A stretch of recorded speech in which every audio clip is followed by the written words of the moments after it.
Ladies and gentlemen, boys and girls, children of all ages, Johnny Midnight proudly brings to you the Midnight Express Podcast!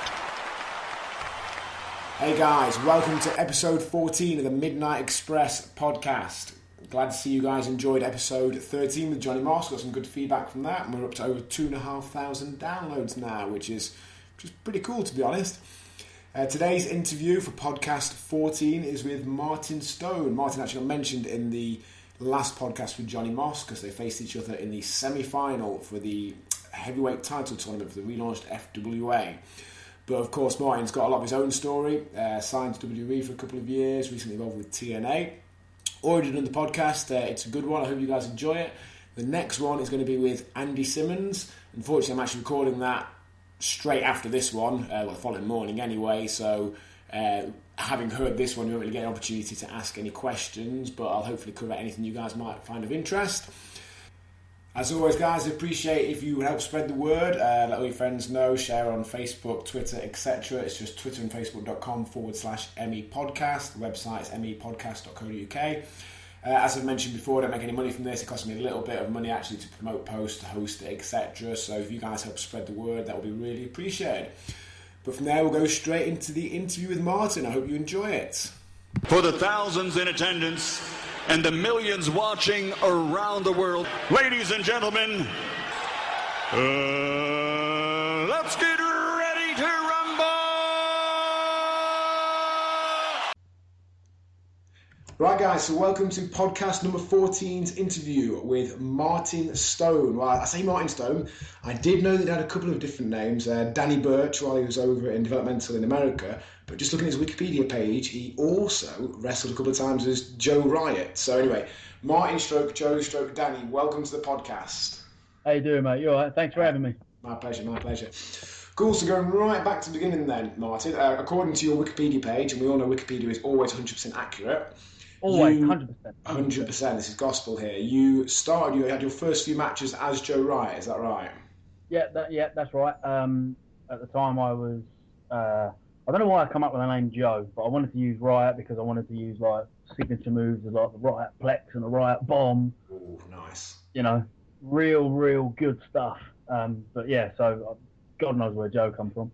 But yeah, I did start off as Joe Riot, so that is 100% true. So you trained at the FWA Academy and Dropkicks until 2003? Right, I was never trained. This is the one thing that really irks me with Wikipedia. I don't know who wrote that, because I have nothing to do with that Wikipedia at all. I never trained with FWA. I only ever trained at Dropkicks. Right.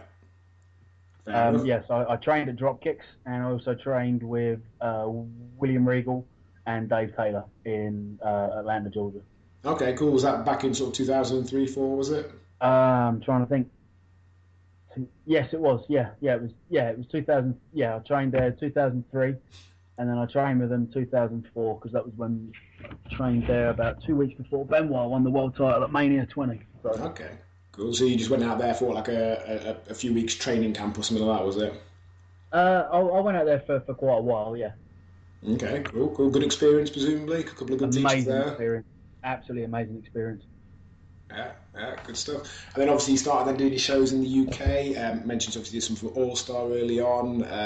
Yeah. And then I remember the first time I heard your name was when you got involved in sort of the original incarnation of the FWA around about sort of 2004. How did that all come about? So that was when I was teaming with. Is that when I was teaming with Styx? I think so. I think that's the first time I remember your name when you were with Styx. That's right. Yeah. I'm trying to think. I did a show in Morecambe against Jack Xavier, and then I did a 6-man at Broxbourne. Then pretty much I was working. I just had the match with Samoa Joe at IPW, which was the match. That was my breakout match. That was the match that put me on the map, sort of thing, and got people talking about me. So I didn't really have a lot. I was working FWA, but not in any strong role, but then obviously I started because I was concentrating on basically just trying to get booked wherever I could, but it seemed to be more the likes of LDN, IPW, 1PW and stuff like that. If I remember correctly, when you were Sticks and Stone, weren't you some sort of like bodyguards, possibly with Leroy Kincaid for Alex Shade? Is that right? That's right. Yeah, I think the first inception, because the first time we actually came out as his entourage, I guess, was when Steve Corino did a run in, and I remember it vividly because it was me, Sticks, Leroy, Justin Gabriel or PJ Black, and I can't remember who the other guy was. But yeah, so it was them. But I remember they were trying to do like this. It was some weird thing where they were trying to call the group like Sticks and Stones, PJ and Leroy Break Bones, something like that, which was, you know, tenuous possibly, but yeah. So, but that, yeah. So, and that was that show was at Walthamstow, if I remember rightly. Okay. I can't remember what year that was, but yeah, we did all start as like hired thugs type thing. Cool. You mentioned there your breakout match with Samoa Joe on IPW UK. How did that come about? Just promoter decided to put you guys together. Thought it'd be a good match. Funnily enough, I was what, 22, 23, I guess, maybe. I can't remember exactly how old I was, but yeah, I was actually random. I was sitting on the toilet when I got the phone call, Mm-hmm. which is, and then they were just like, "We want to put you against Samoa Joe. You cool with that?" And I was like, "Yeah." And then that was it. Cool, good learning experience as well. Presumably, was that the sort of highest sort of standard you'd done at that point? Yeah, I mean it was the biggest match I'd had by far, and obviously what was most noteworthy about it was the fact that at the time Joe was on the tear in Ring of Honor, and I think he just started his undefeated run in TNA, and we went to a time limit draw, so it was one of those things that was a huge deal because even though I didn't beat him, he didn't beat me, so it was I think that's what got everybody's interest peaked in me. And then obviously after that, I just had to keep on delivering. So, of course. So you mentioned here one of the next things there. You're involved in the Noah Limits, the FWA sort of Noah combination tour in 2005. Was it FWA related as well? It says you and Sticks captured the FWA tag titles on that show, the FWA No Limits show, but again, it could be wrong. It is Wikipedia. As far as I know, the only thing that was Noah about that was that they had two guys from Japan and Two Cold Scorpio. Right. It wasn't an actual Noah show. Right, okay. It was still a 100% FWA show. So, because the only Noah show I've been on was the first time that they ran at Doncaster Dome. Mm-hmm. Yeah, that was. So no, I think on that it was just Takeshi. I think it was Takeshi Morishima, Muhammad Yone, and Two Cold Scorpio were the only guys from Noah on that particular show. Right. But the night me and Sticks beat won the tag titles against Hampton Court, and well, I think we went over in like 6 minutes. It was a real short match, but it was, you know, the idea was to put us over as like two guys that, you know, don't fuck about and just get in the ring and get the job done, sort of thing. So. From what I remember, it was a fun match, and I do remember we had a load of heat as well, so which was good. Cool. Funny enough, I'm interviewing Simmons only tomorrow morning, so I'll ask him for his memories of that match. Cool. Then obviously, next thing I've got down here, there's a variety of different things.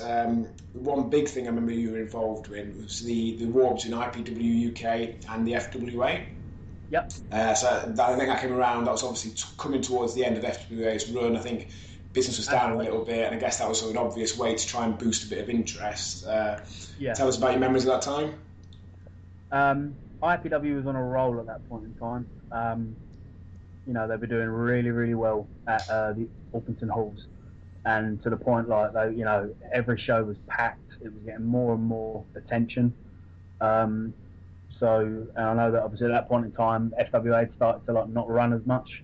You know, certain guys had pulled out of promoting and stuff like that, and someone else took the reins over. Not that they were doing a bad job, but you know, at that point in time, it was that was like the towards the end of when, this is just my opinion, of when pro wrestling on TV was at its best, which was like 2003, 2004, and that was towards the for me, then as a fan, it started to decline somewhat. So I think, and obviously UFC was on the rise then. So I think wrestling lost a lot of fans to UFC, and I think that's, you know, when the biggest company in the world isn't doing as good, then that seems to have a trickle-on effect of course.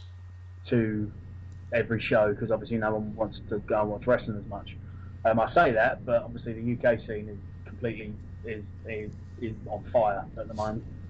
But I'm sorry, I've completely gone off track there. Where were we? So in the FWA versus IPW UK series, I think the original match was supposed to be me and Alex Shane. I think he had health problems at that point in time, so he didn't end up doing the match. I ended up working Flash Barker. Flash is one of the greatest British wrestlers like to have stepped in the ring. You know, he was so good. He had such a unique look. In my opinion, he was one of the most marketable British guys during his prime run with FWA.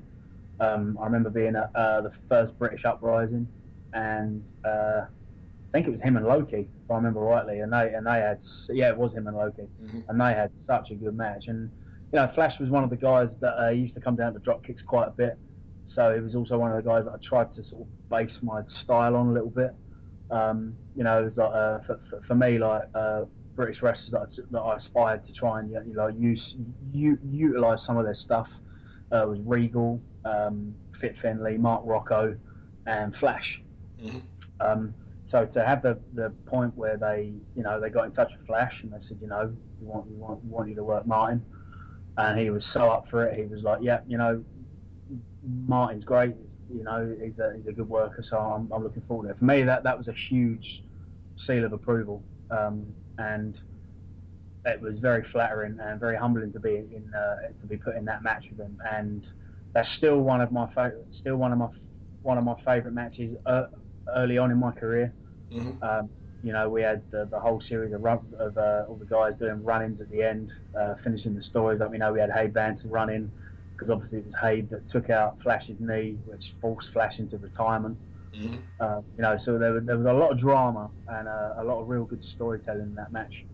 And to pick up the win, and you know, for me, basically Flash passing on the torch was a real big thing, and that's something that I won't forget.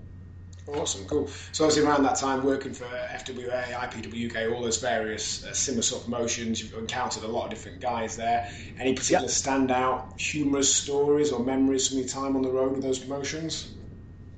Just, you know, being on the road with you know, my travelling buddies at that time were usually Terry Fraser and Shah Samuels. You know, I started training. You know, I've known Terry and Shah I've been wrestling for 11 years in July this year. So it's like I've known Terry and Shah 11 years.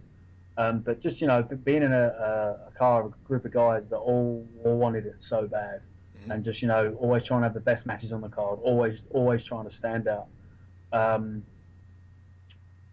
Just not really much like fun stories like you hear back in the 80s, and they're like, oh, well, I had a six-pack and a load of blow and this and that. Like, nothing crazy like that, but just, you know, just real fun times of, you know, working 9 to 5 during the week, and then just boom, I know I'm wrestling this weekend. I'm traveling with Terry, I'm traveling with Shah, traveling with Tom Chamberlain. It's gonna be a good weekend, and just you know, just being around what I love doing was, you know, it was great. And then maybe a 4-pack and a little bit of blow. No, nothing like that. Joking, mate, joking. Cool. So obviously then, at some point around that time, you first started having WWE tryouts. I remember the one where you originally got for the contract. That was in 2010, I believe. Did you have any tryouts before that one? I had 2 tryouts. I had one in November 2009, and that was in Sheffield. And that was when Arn Anderson came up to me and said, "You have there's something about you that you can't teach, whether, you know, if you want to call it that it factor or the X factor or, you know, whatever it is, but there's something about you that really intrigued me, and I believe that you could absolutely kick the fuck out of anybody in this building. I want to see you again in April." Sweet. It's good to hear. Yeah. For me, if I'd have never got signed, to hear that from Arn, I'd have been very happy. Then so then I came back from that, just single-minded tunnel vision, to go back in April and kill it, which was exactly what I did. My try in April was absolutely phenomenal. I was in the ring for about an hour. Rampage Brown told me that at the time you guys did some sort of tag match, but basically went for an hour or so in total. As far as I know, the tryout process is completely different now. I don't know exactly what it is, but at that point in time, you would go to TVs, you would get in your gear, you would wait by the ring, and basically you would have an agent in the ring be like, right, okay, used to, in, and then you would do your thing 5-6 minutes, and then you get out. So because of the thing in November, I walked in there, and obviously Arn spotted me straight away. I was talking to him, I was talking to Fit Finlay, obviously talking to Regal as well. And then, the hardest thing was so we did all the stuff on the Monday, and I remember going up to Jamie Noble and I said, is there anything to work on? And he went, no, we'll either sign you or we won't. And I remember going home that night thinking, Jesus Christ, what the fuck have I got to do to get a job here? So I was like, I went in on Tuesday very, very confident, and then on Tuesday I was in the ring a lot. First it was me and Rampage. Then 2 other people went in, then they called me back in with someone else. Then they made me stay in again with someone else. Then I got out, 2 other guys went in, and they called me back in.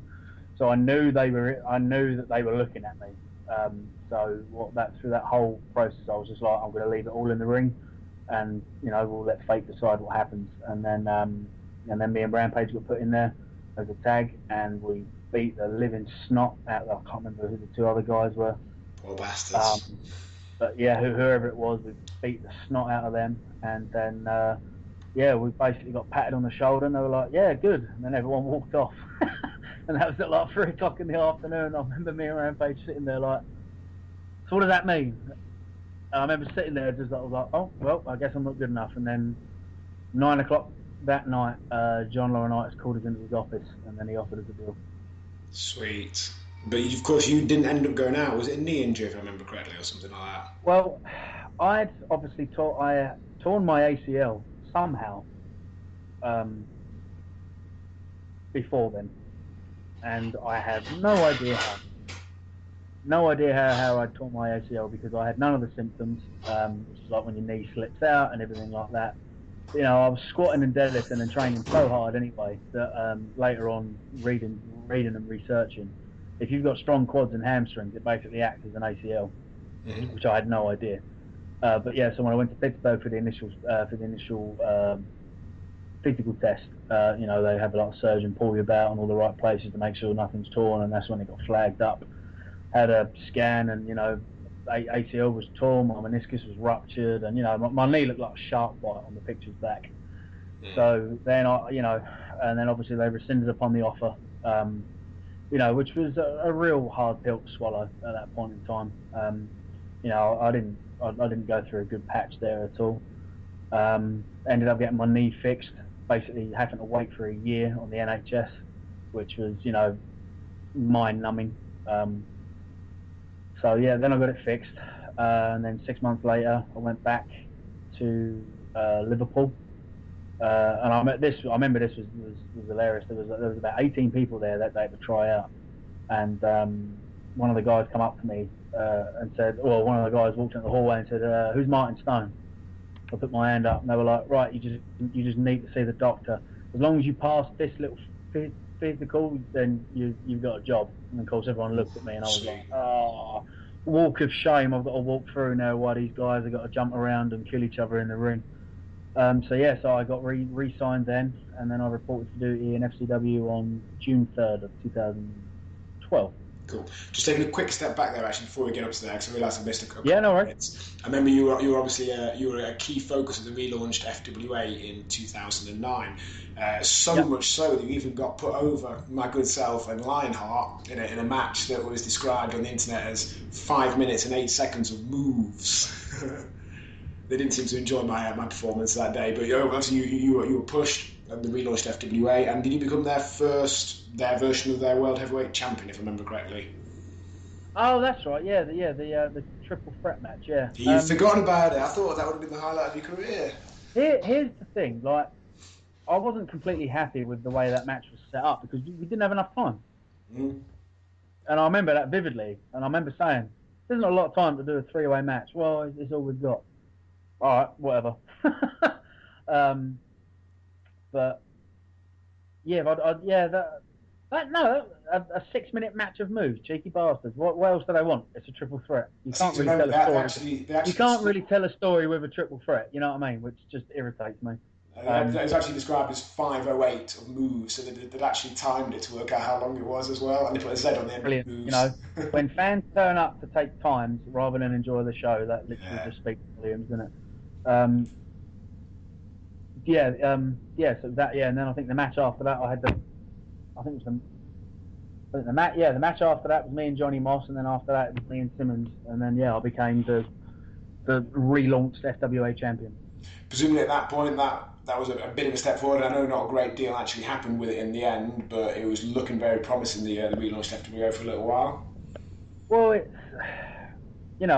like most things. I mean, there's so many promotions and promoters that will turn around and say, we're going to get on TV, we're going to do this, we're going to do that, and not to be cynical or pessimistic or anything like that, but especially with wrestling, especially with everything I've been through, I'm very much the train of thought of, okay, well, when it happens, then brilliant, it's there. So I always went into shows that, were promising the world and this and that with a very open mind, like not 100% agreeing with everything they were going to say, but obviously busting my arse so that, if good things did come off of it, then, I'd be considered to be a part of the roster sort of thing. But, it was fun. They had some good shows. I remember what show was it? I remember the show that they did when you had Drew there and Robbie Brookside and people like that. I remember that being a really, really good show. And then like the storyline started to get a bit warped with I've Got a Secret that's going to bring down American wrestling and stuff like that. And I think just unfortunately it just it got lost in the shuffle a little bit. But it was fun. Sure. Cool. You can't. At the end of the day, you can't turn work down. If as you know yourself, you're trying to get yourself noticed. So you literally do as much as you can. You get around the country as much as you can, and you just do as many shows as you can. Presumably, you never actually lost that FWA world title. I don't think I did I? Do you still have it? Are you wearing it now around your waist? That's right. I had the singles match. That's right. I had the singles match with Leroy, and then they did the swerve with Alex, where he then said that he was. I can't remember the promo, but I know it ended with "I am the Illuminati," and I remember just laying the belt in the ring, and then I just got out. Fair enough. Less asked about that, the better. So just to get back to where we were before, then obviously you got signed, went out to Developmental in June 2012. Tell us about your time there. So I remember it was a blur. The final weeks leading up to leaving was an absolute blur, because obviously I put all my paperwork in with the embassy, and I've been approved for my visa and everything like that. And then I remember getting an email from the office saying, can you let us know as soon as you get your visa? I was like, okay. That turned up on a Friday. And I sent the email that day saying, hey, I've just got my visa. And I thought, okay, they'll give me a week to get ready. Mm-hmm. And then with that, I got a flight for Sunday morning. So I had a day to basically pack my life in one suitcase and one hand luggage bag. Say goodbye to friends and family. Say goodbye to my ex-wife at that time, who was obviously my wife at that point in time. Mm-hmm. And then embark on a journey that, regardless of what happens, will be life-changing.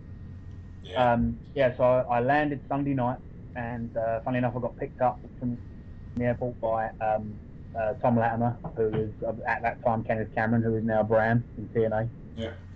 That was a guy I got signed with originally as well. It was me, Tom, and Rampage that got signed. Yeah. So I originally would have been going with them, but obviously I didn't. So Tom picked me up at the airport, and it was really nice to see Tom because I hadn't seen him in so long. And then turned up that following morning, and there I was. I was in developmental. That first day will always stick out most vividly in my head because it was we got there and they just changed head trainers, so I didn't get to meet Dr. Tom. So the day, mine and Joel's first day was Bill DeMott's first day, and I remember that day specifically because we ended up just doing. We got in, we warmed up and stretched and stuff like that. You know, I met all the coaches. At the time, it was Ricky Steamboat, Joey Mercury, Norman Smiley, Terry Taylor, and Bill. And we just ended up just doing this real big, like, you know, massive tag in one ring. And and then obviously we got split into our classes and stuff like that. I loved it. I absolutely loved it. You know, it was the one thing that I'd always strived for. When I was 27 years old, and I said to myself, right, if I'm not signed to, you know, either Japan, TNA, or WWE by the time I'm 30, then I'm done, because I'm not going to be one of the guys that, you know, hangs around the fucking changing room and doing shows and stuff like that. Not that there's anything wrong with that, but it's just, for me, I just don't want to do that. Sure. So I'd done it. I got signed at 28. So I was like, right, okay, we're good. Then, you know, I started to, you know, the transitional period was pretty tough, you know, trying to adapt to the new rules and stuff like that, and, you know, slowing stuff down, and, you know, obviously having to rechange my moveset. You know, didn't have a name, so I didn't have an identity, so I didn't really have a character or anything like that. I was literally just trying to, you know, do what I can and be myself. And things started to pick up. I had a really good match with Brad Maddox. Then I was in 2 6-mans. It was me, Rick Victor, who's obviously now known as Victor, who's part of the Ascension, and Garrett Dillon, and we were working Seth Rollins, Xavier Woods, and I can't remember the other guy who it was. I can't remember who it was. But anyway, those were 2 really, really good 6-mans, and that, you know, started to pique their attention. Then I had a singles match with Sakamoto, and we had a really, really good match, and everything was rocking and rolling. And then thunder will strike twice, or lightning will strike twice, and boom, I blew my knee out in practice. The same knee that I'd had surgically repaired. So then I was on the show, I'd basically blown the graft out, so I'd basically re-torn my ACL, my meniscus. But the reason that was is because the NHS put it in the wrong way round. They put it in back, they put the graft in back to front, yeah. So it was basically a matter of time, and basically I was told, you know, it's amazing that it lasted that long. So then, yeah, I was back on the shelf. You know, I had to go through the whole process of knee surgery again. So just as I was gaining momentum, it got taken out from the carpet got pulled out from underneath my feet, so to speak. So, you know, went through so much emotion with that. You know, I nearly ended up coming home and saying bollocks to it, because I just, you know, going through ACL surgery, I would not wish the rehabilitation process on my worst enemy. It is horrible. You know, you're bedridden for the first couple of weeks. You can't bend your knee past a certain point. You can't, you know, it's awful. So because of that, and I was exceptionally fearful for my job at that point in time, because I thought, wow, I've just turned up, I've blown my knee out, they're not going to see anything in me. So obviously they have their own physical therapist there, they're like their own trainer. So I was like, okay, well, you know, I'd be busting my ass training in that ring every day if I wasn't injured. So I made a point of basically rehabbing for 8 hours a day. Long days, and I should have been out 9 months, and I came back in 6.5. Cool. Just with, you know, single-minded, you know, because I didn't just, you know, because a lot of guys, I'm not going to name names, but a lot of guys there at that point in time that got injured were just happy to collect a paycheck. That wasn't me. I've never been the one that just wants to sit and, you know, get comfortable, put your feet under the desk, and then, you know, just hope that something happens. Bollocks to that, you know, I can't do that. Mm-hmm. So I was like, okay, well, I'm just going to I'm going to rehab. I'm going to do whatever I can, and then hopefully, things will pick up. And then I came back, and then I think my first TV appearance was against Bray Wyatt. Yep, says here 15th of May 2013. It says. That's right. Yeah, I think that was my first TV appearance. I mean, by that time, obviously, during the time I was rehabbing and stuff like that, the whole system changed. That was obviously it went from FCW to NXT. Yeah. We started doing a lot of the tapings. Well, all the TV tapings had moved to Orlando, and obviously it was being a Full Sail University where it is now. So it was it was a complete overhaul from then, and then obviously then my favourite time in FCW was when it was before Tyler Breeze was Tyler Breeze. He was trying to find his feet and stuff like that as well. He was Mike Dalton then, and we basically started working shows for about a month, and we absolutely killed it. It was, the matches were good. They were fast paced. They were fucking great. They really were great. I think it was 3 or 4 we had. We didn't have a lot, but it was over a month period because they didn't run as many shows then. And it was real fun. The matches were, I can't say enough good stuff about Tyler. Such a good worker, and he's got such a good character now. But that was my favourite time period in developmental for sure. Cool. When you first went out there, did they have much of a plan for you? Because it's my understanding that when you first got signed the first time round, there was talk of putting you and Rampage Brown in some sort of football hooligan tag team. Obviously, that didn't come off with the injury. Was there any talk of any plans, etc., when you finally got over there? Well, you kind of left your own devices to come up with something, and then hopefully, it sticks. While I was out injured, injured talent wasn't allowed to cut promos, which I found very, very frustrating. But it was what it was. I was like, okay. Anyway, for some reason, the night before this particular promo class day, I don't know why, I just had a feeling I was going to get called up to do a promo. So I got together the promo that was, my name is Danny Burch, and all my life I've wanted to make a name for myself. I don't know where I was going with it. I just wanted to, basically the character I wanted to portray was a hooligan, but not a football hooligan. That was part of it, but just basically hooliganism as a way of life. So that was the way I wanted to go. So it was just someone who would regardless of the outcome would just get in there, tear it up, have a fight, do whatever. But just being a yob basically. Anyway, so, and I don't know what it was, sixth sense or intuition or what, but I actually got called up for a promo that day, and I remember doing that promo, and that was when everyone took note. That was when they were like, whoa, shit, who's this? And then I started cutting promos each and every single week, to the point where after Christmas 2012, so the beginning of 2013, they had a showcase, which is where, all the writers would come down,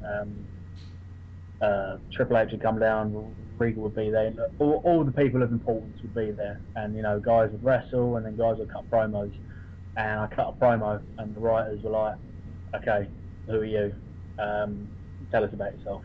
So that was how I started to get noticed, and then obviously the first time I came back to TV, the first match was a 4-minute or 3-minute squash match against Bray Wyatt. So yeah, and every live event I was putting guys over, and then my whole TV run was basically, he's the enhancement guy, he can make a bag of shit look good, so let's put him in there with anyone. Sure. We'd start to get very frustrating, very, very frustrating, because I knew I could do so much more, but was never given the opportunity to do that. You can look at it you can look at it as two sides of the coin. Well, that was your chance to shine, but it's very hard to shine when you're getting the crap kicked out of you for 3 minutes. But I'm not pointing fingers or blaming people for I didn't get my chance and that's not fair. You can look at it whatever way you want. That's personally how I feel. And then then obviously we moved to Orlando and the Performance Center in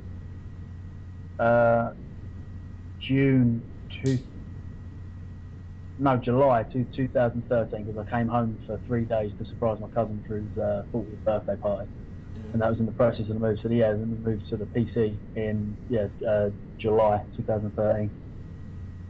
Good. Looks a smart setup they've got there, the performance centre. Oh, I'll tell you what, like that place is incredible. It is absolutely incredible. You know, you got, you know, just it's huge. It's huge. You know, there's you got 7 pro wrestling rings. You know, like all 20 by 20, so like the official like standard rings. One of the best strength and conditioning gyms. You've got, you know, the most comprehensive training staff. You know, you've got guys like, you know, you've got Brookside, you got Billy Gunn, Norman Smiley, you got Sarah Amato, training the divas and stuff like that. You know, I think A-Train's there now as well, and you know, he's awesome. And, you know, you'd always get guys that would just drop in. You know, you had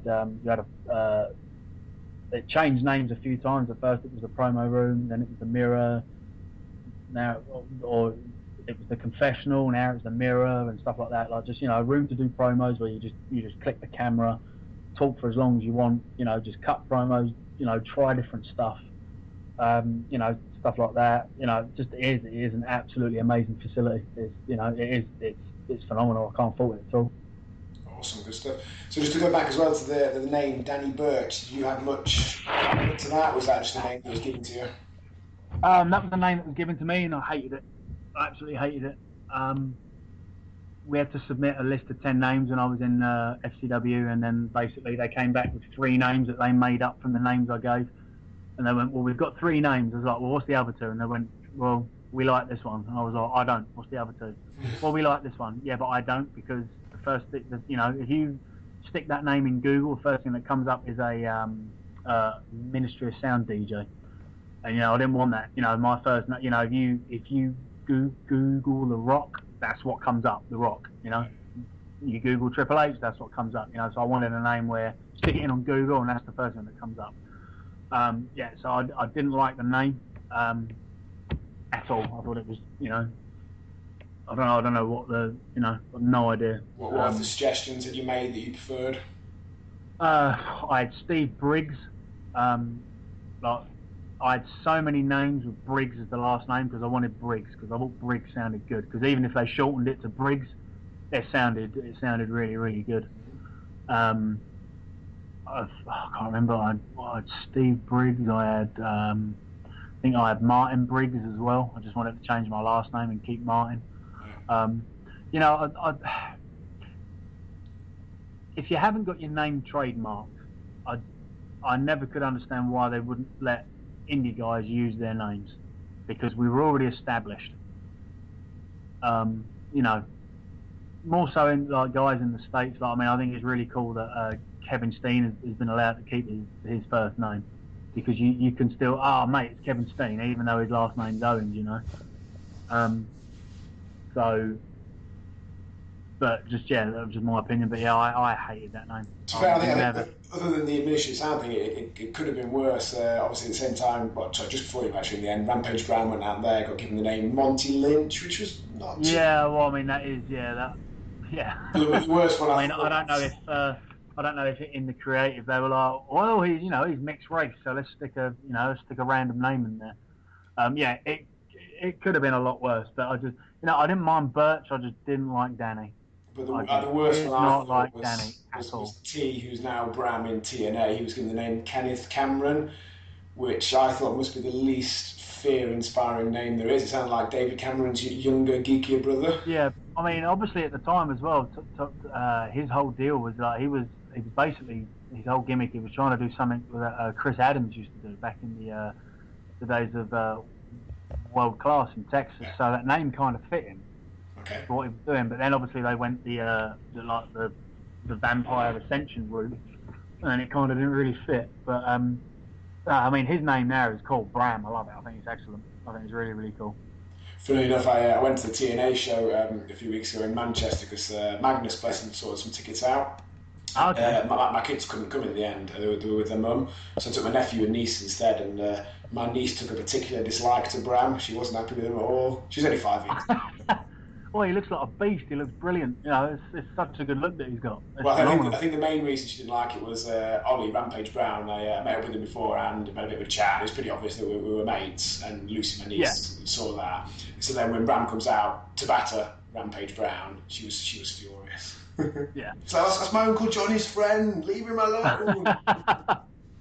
Oh, brilliant. Nice. Cool. So obviously then WWE didn't work out. You released in April. Tell us what happened there. I think it was May I was released, if I remember rightly. Yeah, I think it was like the first week in May. I'll you know, I'm not gonna, you know, say the place is bad or no good or anything like that. It just didn't, you know, it just didn't work for me. So I was very, you know, I was unhappy because I knew I could do a lot more, but wasn't given the chance to showcase it. And for me, the writing was on the wall when they were doing the feud between Bo Dallas and Neville, and I went out there against Bo Dallas and got destroyed in just under a minute. Right. I knew the writing was on the wall then. That's when I was like, okay, you know, I came out to no entrance. And then I started doing the matches with, I can't remember his name. Who's the bloke who comes out with the dances at the moment? I'm not sure. Oh, Adam Rose, that's it. Adam Rose. Yeah. Came out. I did two enhancement matches against him back to back. Came out to no music, you know, dark entrance. Yeah. So I knew the writing was on the wall. And part of me was, to be honest with you, I was relieved. I was absolutely relieved. And then, you know, the day I got called into the office and they said, you know, that's it, you know, I left on good terms. You know, I had no ill feeling toward the place at all. You know, it just didn't work out. But it was a big, for me, it was just like a weight had been lifted off my shoulders because I didn't know what I had to do to get noticed. I just didn't know what to do. You know, I'd been cutting really good promos, and I ended up cutting a promo in front of Bradshaw, and he said it was like the best promo he'd heard since CM Punk's pipe bomb. You know, so I was getting all this praise, but nothing was happening. You know, so I was banging my head against the wall. I just didn't know what to do. But yeah, so you know, no hard feelings. It was what it was. You know, I had a blast for 2 years. I got to live in, you know, I was living in America, earning good money. You know, I met my fiance out of it, so that's a plus. You know, I mean, you know, I became really good friends with Norman Smiley, who is, you know, one of the most genuine human beings I've ever met in my life. He is, you know, he's such a nice guy. At the time, Nick Dinsmore was there as well, who, you know, he was awesome. Yeah, so basically the day I got released, I ended up sending a message to Andy Corden at RevPro. And, you know, because I didn't really know what I was going to do. I knew I wanted to carry on wrestling, but I didn't know what I was going to do. And just, you know, I went through a lot of mixed emotions at that time because Regal had really put his stamp on me. Like the first official tryout when I got signed, he went into the office and basically said, "You need to look at this kid." You know, basically he went in there and who's who of who hires and who signs and who has the final say. He got them in front of me, and he didn't have to do that. Sorry. He didn't have to do that for me, but he did. And the thing that I hate the most is that I feel that in some way I let him down. But you know, it is what it is. But yeah, so I got in touch with Andy Corden at RevPro, and you know, I never burnt a bridge on my way out because I've never been a dick. I've seen too many people that got signed that would then turn into a dick, and then, you know, stop talking to friends and stuff like that. And I remember I messaged Andy and I said, you know, is there a spot for Martin Stone on your roster? I know, you know, I knew the scene in England had moved on. You know, it was piping hot. So I was in two minds as to whether or not people would take me back, but luckily they did. Yeah, I came back and just, I remember I landed on a Friday. I got home on a Friday. And then, hang on 2 seconds, mate.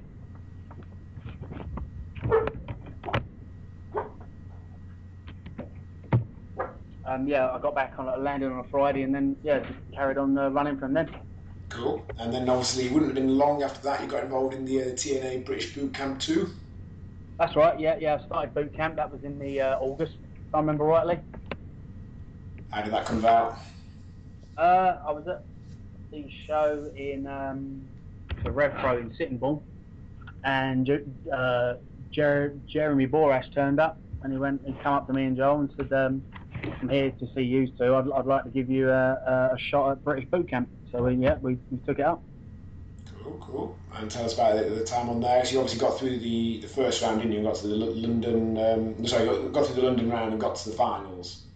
That's right. Yeah. It was it was a great experience. It was we did 2 days. We did the tryouts and stuff on the Friday, and then we had the show on the Saturday.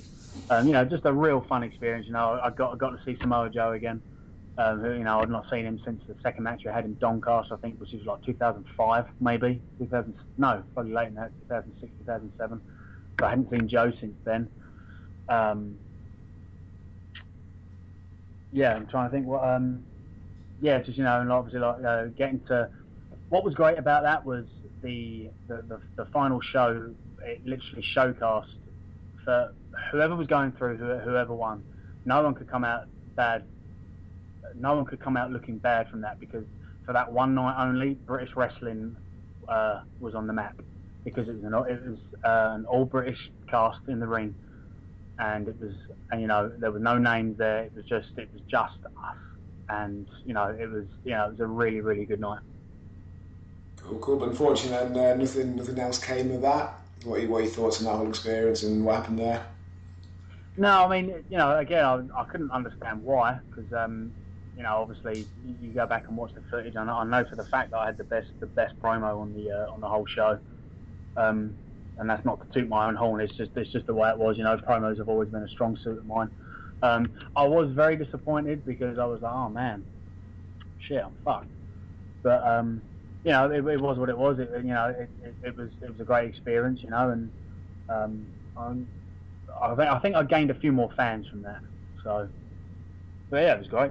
If it helps, my girlfriend thought you were good. She doesn't normally watch wrestling, but she agreed to watch that with me because obviously the reality TV aspect, and she was surprised that yourself and Joel didn't get any further in the competition. Oh yeah, okay. Well, that's good then. for what little that helps. Yeah. Cool, but then obviously that wasn't the end of TNA, because I understand only recently you've been involved in some of their shows over in America. I did read about it today. Just remind me what the setup is there. Yeah, that was, I'm trying to think, about 3 weeks ago now. No, I got a call, and they were just like, can you come down to the tapings? So I went down to the tapings, and they do this thing called Gut Check, and it was the Gut Check pay-per-view show. Mm-hmm. So I was like, oh, okay, excellent. I didn't expect to be working at all. I just thought I'd be turning up and, doing a tryout and wrestling in the ring and stuff like that before they let the crowd in and stuff like that. But then it was, as the day went on, it was like, no, you're working Jesse, Mr. Spectacular, mm-hmm. in the first match of the night, and you're going over. I was like, oh wow, okay, awesome. So then, so it was a great experience. It was really, really good, and being seen again is always good, because it keeps you on the radar. So, so hopefully something comes out of it. I don't know. I was just about to say, is there anything going to come out of that, or is it just left? I have no idea. That's a watch this space, mate. I have no idea. Well, fingers crossed.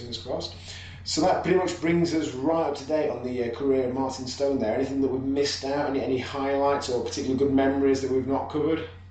No, I mean, obviously when I trained with Regal and Dave Taylor, I got the chance to get in the ring with Chris Benoit, which was absolutely amazing. Mm-hmm. I'm working the scene here in the States, and I'm working for a lot of the promotions in Florida and having a blast. So.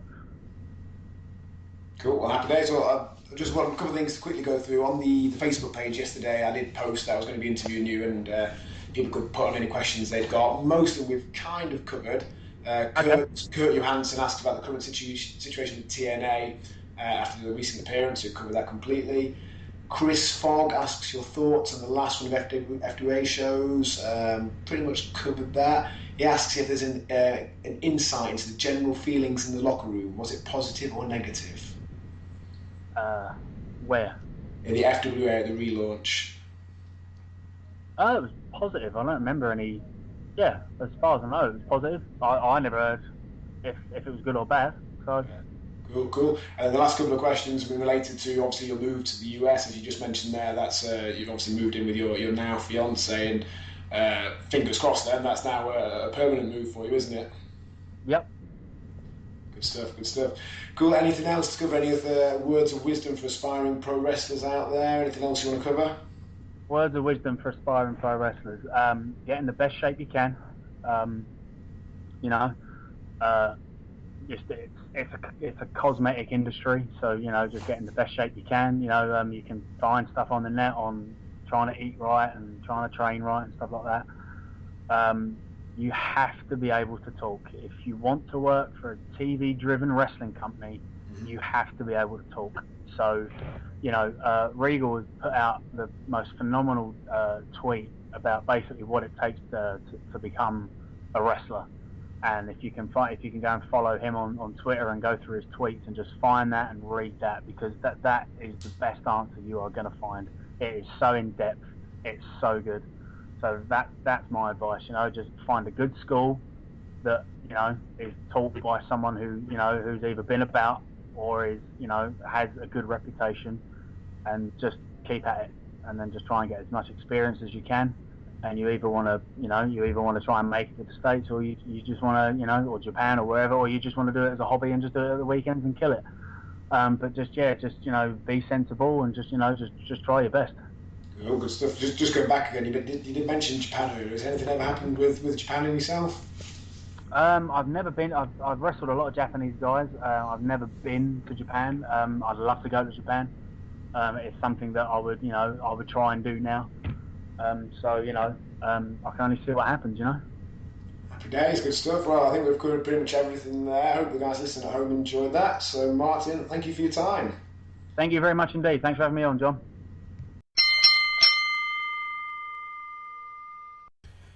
Okay, guys, hope you enjoyed that. Next episode, as mentioned before, is with Andy Simmons, but I'm recording that only in a handful of hours, so there's no opportunity really to get questions in, having heard this. But either way, that should be out next Monday, the 8th of March. So tune in then, and I'll see you then, guys.